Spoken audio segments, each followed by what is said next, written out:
Hi all, welcome back to my channel. ഇന്നത്തെ വീഡിയോയിൽ all time favourite ആയിട്ടുള്ള night ഫുഡാണ്. ബേസിക്കലി നമ്മുടെ ചിക്കൻ കറിയും ചപ്പാത്തിയും വിത്തൊരു സലാഡും. അപ്പോൾ നമുക്ക് ചിക്കൻ കറിക്ക് വേണ്ട സവാള, തക്കാളി ആൻഡ് ഓൾസോ ഇഞ്ചി, വെളുത്തുള്ളി, പച്ചമുളക് ഇതെല്ലാം വഴറ്റി മഞ്ഞൾപ്പൊടി ഇട്ടു, ഒരു ചെറിയ സ്പൂൺ മുളക് പൊടി ഞാൻ 2 സ്പൂൺ മാക്സിമം ഇടുന്നുള്ളൂ. കാരണം കുഞ്ഞിന് കഴിക്കാമെന്നുള്ള കാരണം അധികം ആഡ് ചെയ്യുന്നില്ല. അത് കഴിഞ്ഞിട്ട് നമുക്ക് കുറച്ചൊരു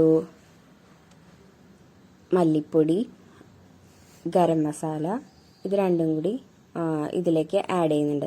നന്നായിട്ട് വഴന്ന് വന്നം, നന്നായിട്ട് വഴറ്റണം, അല്ലെങ്കിൽ നമുക്ക് അതിന് നല്ലൊരു ഗ്രേവി കിട്ടത്തില്ല. ഗരം മസാല ഞാൻ മില്ലിൽ നിന്ന് വാങ്ങുന്നതാണ് കേട്ടോ.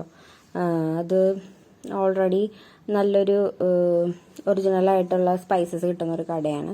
അപ്പം നമുക്ക് കിട്ടും അവിടെ. മല്ലിയും മുളകും ഒക്കെ പൊടിച്ച് കിട്ടും.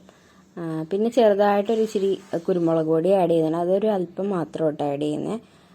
കുഞ്ഞിന് കഴിക്കാമെന്നുള്ള കാരണമാണ് കൂടുതൽ ആഡ് ചെയ്യാത്തത്. പിന്നെ ഓൾറെഡി സവാള വഴറ്റാൻ നേരത്ത് കുറച്ച് ഉപ്പിട്ടിട്ടുണ്ട്. അത് കഴിഞ്ഞിട്ട് ഈ മസാലയൊക്കെ ഒന്ന് മിക്സ് ആവാൻ അതിലൊന്ന് ഉപ്പ് പിടിക്കാൻ വേണ്ടിയിട്ട് ഒരു അല്പം ഉപ്പ് ചേർത്ത് തേനാം. ഇത്രയും വഴന്നിട്ടുണ്ട്.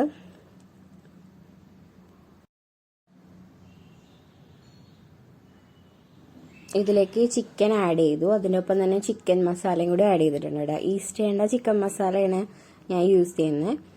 ചിക്കൻ മസാല കൂടി ഇട്ട് അതിനൊപ്പം കുറച്ചും കൂടി ഉപ്പും കൂടി ഇടണം. അന്നേരം ചിക്കനിലും കൂടി കുറച്ച് ഉപ്പ് ഉണ്ടാവുള്ളൂ. സവാള ഇടുമ്പോഴത്തേക്ക് ഉപ്പ് ഇച്ചിരി കുറയും.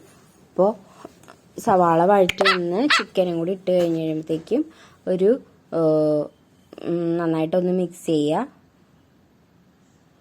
മിക്സ് ചെയ്ത് നന്നായിട്ട് മിക്സ് ചെയ്യണം. പെട്ടെന്ന് വേകാൻ വേണ്ടി നമ്മൾ നൈറ്റിലാണ് ഫുഡ് ഉണ്ടാക്കുന്നത്. അപ്പോൾ പെട്ടെന്ന് ഡ്യൂട്ടിയൊക്കെ കഴിഞ്ഞ് വന്നിട്ടാണ് ഇത് ഉണ്ടാക്കുന്നത്. അപ്പോൾ പെട്ടെന്ന് വേകാൻ വേണ്ടിയിട്ട് ഞാനൊരല്പം വെള്ളം എപ്പോഴും ചേർക്കാറുണ്ട്. വെള്ളം ചേർക്കേണ്ട ആവശ്യമില്ല, എന്നാലും ഞാനൊരല്പം വെള്ളം ചേർക്കും, എന്നിട്ട് അടച്ചു വെച്ച് വേവിക്കും. അപ്പോൾ പെട്ടെന്ന് വേഗമാവുമല്ലോ. ചിക്കൻ മസാല ഞാൻ ഈസ്റ്റേണ്ടാണ് യൂസ് ചെയ്യുന്നത്. ഒത്തിരി നാളായിട്ട് ഈസ്റ്റേണ്ട തന്നെയാണ് യൂസ് ചെയ്യുന്നത്. വേറെ ഒന്നും എനിക്ക് ഇഷ്ടപ്പെട്ടിട്ടില്ല. പിന്നെ അതിൻ്റെ ഒപ്പം തന്നെ ചപ്പാത്തി നമ്മുടെ ആശീർവാദിൻ്റെ ആട്ട ഉപയോഗിച്ച് തന്നെയാണ് ചപ്പാത്തി. അതിനൊപ്പം തന്നെ ഇച്ചിരി ചിക്കൻ വറുത്തിട്ടുണ്ട്.